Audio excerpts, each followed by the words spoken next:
ਅਗਲੀ ਖਬਰ ਵੱਲ ਚੱਲੀਏ। ਕੱਲ੍ਹ ਦਾ ਜਦੋਂ ਤੋਂ ਯੂਐਸ ਦਾ ਡਰੋਨ ਤੇ ਰਸ਼ੀਅਨ ਦੇ ਜੈਟ ਐਨਕਾਊਂਟਰ ਹੋਇਆ ਆ, ਹੂੰ ਤੇ ਦੋਨਾਂ ਮੁਲਕਾਂ ਦੇ ਵਿੱਚ ਕਾਫੀ ਜਿਹੜੀ ਆ ਗੁੱਸੇ ਵਾਲੀ ਮਾਹੌਲ ਬਣਿਆ, ਖਾਸ ਕਰਕੇ ਸਾਡੇ ਮੁਲਕ ਦੇ ਵਿੱਚ। ਯੂਐਸ ਦੇ ਡਿਪਲੋਮੈਟਿਕ ਪ੍ਰੋਟੈਸਟ ਕੀਤਾ ਹੈਗਾ ਆ ਵੀ ਬਲੈਕ ਸੀ ਦੇ ਵਿੱਚ ਜਿਹੜਾ ਜਿਸ ਏਰੀਏ 'ਚ ਰਸ਼ੀਆ ਦਾ ਫਾਈਟਰ ਐਂਟਰ ਹੋਇਆ, ਉਹ ਇੰਟਰਨੈਸ਼ਨਲ ਵਾਟਰਸ ਉੱਥੇ ਉਹ ਅਲਾਉਡ ਨਹੀਂ ਸੀ।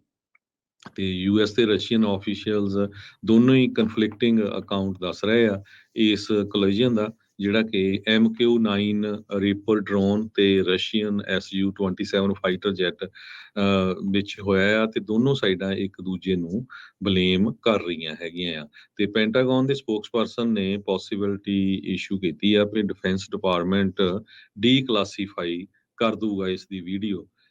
ਸੋ ਉਹ ਤੋਂ ਬਾਅਦ ਫਿਰ ਲੋਕਾਂ ਨੂੰ ਵੀ ਜਿਹੜਾ ਆ ਪਤਾ ਚੱਲ ਜਾਊਗਾ ਵੀ ਕਿੱਥੇ ਕੀ ਕੁਝ ਵਾਪਰਿਆ ਹੈਗਾ। ਨੈਸ਼ਨਲ ਸਿਕਿਉਰਿਟੀ ਕਾਉਂਸਲ ਦੇ ਸਪੋਕਸਮੈਨ ਜੌਨ ਕਰਵੀ, ਉਹਨਾਂ ਨੇ ਕਿਹਾ ਆ ਵੀ ਜਿਹੜਾ ਇਹ ਡਰੋਨ ਆ ਰੀਪਰ, ਇਹ ਕ੍ਰੈਸ਼ ਹੋਇਆ ਵੀ ਡੀਪ ਵਾਟਰਸ ਦੇ ਵਿੱਚ। ਇਹ ਨਹੀਂ ਹੁਣ ਪਤਾ ਵੀ ਉਹਦੀ ਜਿਹੜੀ ਰਿਕਵਰੀ ਆ ਉਹ ਹੋ ਸਕਦੀ ਆ ਕਿ ਨਹੀਂ।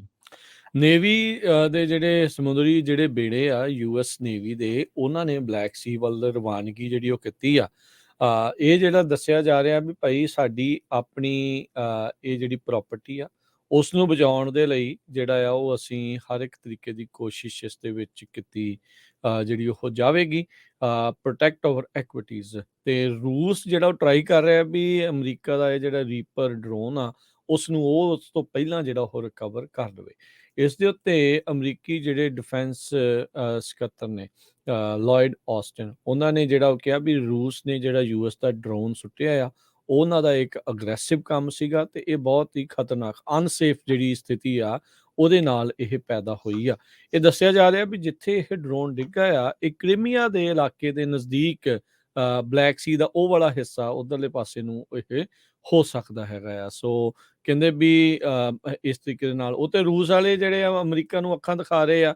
ਉਹ ਕਹਿੰਦੇ ਆ ਵੀ ਤੁਸੀਂ ਜਿਹੜੀਆਂ ਹੌਸਟਾਈਲ ਫਲਾਈਟਸ ਆ ਜਾਣ ਬੁੱਝ ਕੇ ਜਿਹੜਾ ਤੁਸੀਂ ਉਹਨਾਂ ਦੇ ਬਾਰਡਰ ਦੇ ਲਾਗੇ ਜਿਹੜੀਆਂ ਉਡਾ ਰਹੇ ਆ ਉਹਨਾਂ ਨੂੰ ਬੰਦ ਕਰੋ, ਜਦ ਕਿ ਇੰਟਰਨੈਸ਼ਨਲ ਜਿਹੜੀ ਏਅਰ ਸਪੇਸ ਦੇ ਵਿੱਚ ਸੀਗਾ, ਰੂਸੀ ਏਅਰ ਸਪੇਸ ਦੇ ਵਿੱਚ ਅਮਰੀਕਾ ਦਾ ਡਰੋਨ ਜਿਹੜਾ ਉਹ ਦਾਖਲ ਨਹੀਂ ਸੀ ਹੋਇਆ ਹੈਗਾ। ਸੋ ਰੂਸ ਦੇ ਜਿਹੜੇ ਇਸ ਫਾਈਟਰ ਜੈਟ ਨੇ ਯੂਐਸ ਡਰੋਨ ਨੂੰ ਪਹਿਲਾਂ ਤੇਲ ਸੁੱਟ ਕੇ ਤੇ ਫਿਰ ਕਹਿੰਦੇ ਵੀ ਉਹਦਾ ਪ੍ਰੋਪੈਲਰ ਜਿਹੜਾ ਆ ਉਸ ਨੂੰ ਕਲਿੱਪ ਕੀਤਾ ਹੈ, ਉਹਦੇ ਕਰਕੇ ਜਿਹੜਾ ਉਹ ਡਾਊਨ ਹੋਇਆ ਹੈਗਾ ਆ। ਇਹ ਜਿਹੜੀ ਸਥਿਤੀ ਹੋਰ ਬਣ ਰਹੀ ਆ ਹਰ ਇੱਕ ਪਾਸੇ। ਜਿਹੜਾ ਹਰਜੋਤ ਸਿੰਘ ਜੀ ਵੱਖਰੇ ਤਰੀਕੇ ਦਾ ਜਿਹੜਾ ਮਾਹੌਲ ਆ, ਵੱਖਰੇ ਤਰੀਕੇ ਦਾ ਜਿਹੜੇ ਸਟਾਰਮਸ ਆ ਬਣ ਰਹੇ ਹੈਗੇ ਆ, ਪਤਾ ਨਹੀਂ ਅੱਗੇ ਜਿਹੜਾ ਉਹ ਕੀ ਬਣਨਾ ਆ। ਉਧਰ ਕੱਲ ਜਿਹੜਾ ਦੱਸਿਆ ਗਿਆ ਆ ਰਾਸ਼ਟਰਪਤੀ ਬਾਈਡਨ ਉਹਨਾਂ ਨੇ ਜੀ ਜ਼ਿੰਗਪਿੰਗ ਨੂੰ ਵੀ ਕਾਲ ਜਿਹੜੀ ਉਹ ਕੀਤੀ ਆ, ਕਿਉਂਕਿ ਇਹ ਖਬਰ ਆਈ ਸੀ, ਆਪਾਂ ਪਹਿਲਾਂ ਵੀ ਰਿਪੋਰਟ ਕੀਤਾ ਸੀ ਇਸ ਦੇ ਉੱਤੇ ਵੀ ਜਿਹੜੇ ਸ਼ੀ ਜ਼ਿੰਗਪਿੰਗ ਹੈਗੇ ਆ ਉਹ ਰੂਸੀ ਜਿਹੜੇ ਰਾਸ਼ਟਰਪਤੀ ਵਲਾਦੀਮੀਰ ਪੁਤਿਨ ਨੂੰ ਜਲਦ ਮਿਲ ਸਕਦੇ ਆ। ਤੇ ਇਸ ਸਥਿਤੀ ਦੇ ਉੱਤੇ ਕਾਬੂ ਪਾਉਣ ਦੇ ਲਈ ਜਾਂ ਦੇਖਣ ਦੇ ਲਈ ਜਿਹੜੇ ਰਾਸ਼ਟਰਪਤੀ ਬਾਈਡਨ ਨੇ ਕਹਿੰਦੇ ਉਹਨਾਂ ਨਾਲ ਮੁਲਾਕਾਤ ਜਿਹੜੀ ਫੋਨ ਕਾਲ ਆ ਉਹ ਕੀਤੀ ਹੋ ਸਕਦੀ ਆ। ਸੋ ਸਕ੍ਰੈਂਬਲ ਕਰਕੇ ਇੱਕ ਹਿਸਾਬ ਦੇ ਨਾਲ ਉਹਨਾਂ ਨੇ ਹੁਣ ਫੋਨ ਕੀਤੀ ਆ। ਕਿੰਨੇ ਕੁ ਕੰਟਰੋਲ ਦੇ ਵਿੱਚ ਆ ਅਮਰੀਕਾ ਦੀ ਜਿਹੜੀ ਇਸ ਟਾਈਮ ਫੋਰਨ ਰਣਨੀਤੀ, ਇਹ ਜਿਹੜਾ ਹੁਣ ਅੱਗੇ ਪਤਾ ਲੱਗੂਗਾ। ਈਰਾਨ ਤੇ ਸਾਊਦੀ ਅਰੇਬੀਆ ਦੇ ਵਿੱਚ ਜਿਹੜੇ ਚੀਨ ਨੇ ਸਮਝੌਤਾ ਕਰਵਾਇਆ ਆ, ਉਸ ਤੋਂ ਬਾਅਦ ਦੇ ਵਿੱਚ ਚੀਨ ਇਹ ਅੱਖ ਲਗਾਈ ਬੈਠਾ ਆ ਵੀ ਯੂਕਰੇਨ ਤੇ ਰੂਸ ਦੇ ਦਰਮਿਆਨ ਵੀ ਉਹ ਸਮਝੌਤਾ ਕਰਾਵੇ ਤੇ ਆਪਣੇ ਆਪ ਨੂੰ ਇੱਕ ਸੁਪਰ ਪਾਵਰ ਦੇ ਤੌਰ ਦੇ ਉੱਤੇ ਦੁਨੀਆ ਭਰ ਦੇ ਵਿੱਚ ਪੇਸ਼ ਕਰਨ ਦੀ ਜਿਹੜੀ ਉਹਨਾਂ ਦੀ ਇੱਕ ਕਵਾਇਦ ਤੇ ਕੋਸ਼ਿਸ਼ ਵੀ ਨਾਲ ਦੇ ਨਾਲ ਪੈਰਲਲੀ ਉਹ ਚੱਲ ਰਹੀ ਹੈਗੀ ਆ। ਸੋ ਉਧਰ ਅਮਰੀਕਾ ਤੇ ਰੂਸ ਦੇ ਦਰਮਿਆਨ ਇਹ ਜਿਹੜੇ ਟੈਂਸ ਮਾਹੌਲ ਜਿਹੜੀ ਉਹ ਸਥਿਤੀ ਜਿਹੜੀ ਉਹ ਬਣੀ ਆ ਯੂਐਸ ਅਮਰੀਕਾ ਦਾ ਜਿਹੜਾ ਇਹ ਰੀਪਰ ਡਰੋਨ ਆ ਉਹ ਸੁੱਟਣ ਤੋਂ ਬਾਅਦ ਚ। ਸੋ ਲੈਟਸ ਸੀ ਕੀ ਬਣਦਾ ਆ ਹੋਰ ਅੱਗੇ, ਕੀ ਕੁਛ ਜਿਹੜਾ ਉਹ ਨਿਕਲਦਾ ਆ, ਕੌਣ ਪਹਿਲਾਂ ਰੀਪਰ ਤੱਕ ਪਹੁੰਚੂਗਾ, ਇਹ ਵੀ ਜਿਹੜੀ ਉਹ ਦੇਖਣ ਵਾਲੀ ਗੱਲ ਹੋਊਗੀ। ਇਹਦੇ ਕਰਕੇ ਵੀ ਇਹ ਮਾਹੌਲ ਜਿਹੜਾ ਹੈ ਹੋਰ ਤਣਾਅਪੂਰਨ ਬਣ ਸਕਦਾ ਹੈ। ਜੀ, ਸੋ ਸਰੋਤਿਆਂ ਨੂੰ ਥੋੜਾ ਜਿਹਾ ਦੱਸਦੇ ਜਾਈਏ, ਜਿਹੜਾ MQ-9 ਰੀਪਰ ਆ ਇਹ 32 ਮਿਲੀਅਨ ਇਹਦੀ ਕਾਸਟ ਹੈਗੀ ਆ, ਤੇ 66 ਫੁੱਟ ਲੰਮੇ ਇਹਦੇ ਜਿਹੜੇ ਵਿੰਗ ਸਪੈਨ ਆ, ਇਹ 2500 ਕਿਲੋਮੀਟਰ ਯਾਨੀ ਕਿ 1400